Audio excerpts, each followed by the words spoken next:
সোনা চুরি করে পালানোর অভিযোগ, পুলিশের জালে ধৃত বিজেপির যুবনেতা। উড়িষ্যার জলেশ্বরের একটি সোনার দোকানে ক্রেতা সেজে ঢোকেন সোমনাথ। তিনি কালো রঙের স্করপিও গাড়িতে চেপে দোকানে গিয়েছিলেন। বিভিন্ন ধরনের অলংকার দেখতে থাকেন তিনি। সেই সময় দোকানের কর্মীদের অন্যমনস্কতার সুযোগ নিয়ে প্রায় 100 গ্রামের সোনার অলংকার হাতিয়ে গাড়িতে উঠে চম্পট দেন ওই যুবক।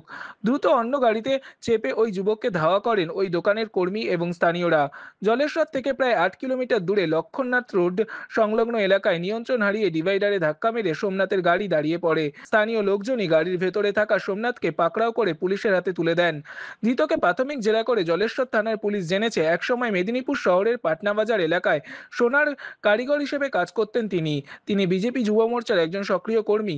বিগত কয়েক বছর ধরে যুব মোর্চার জেলা কমিটির সম্পাদক পদে রয়েছেন তিনি।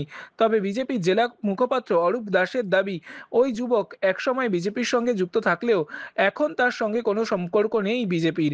গত প্রায় 1.5 বছর ধরে বিজেপির সঙ্গে তার কোনো যোগাযোগ নেই বলেই দাবি করেছেন অরূপ দাস। পশ্চিম মেদিনীপুর থেকে নিজস্ব প্রতিনিধি রিপোর্ট, এনএম নিউজ। আরও খবরের আপডেট পেতে সাবস্ক্রাইব করুন আমাদের ইউটিউব চ্যানেলটি আর বেল আইকনে ক্লিক করুন নোটিফিকেশনস পেতে।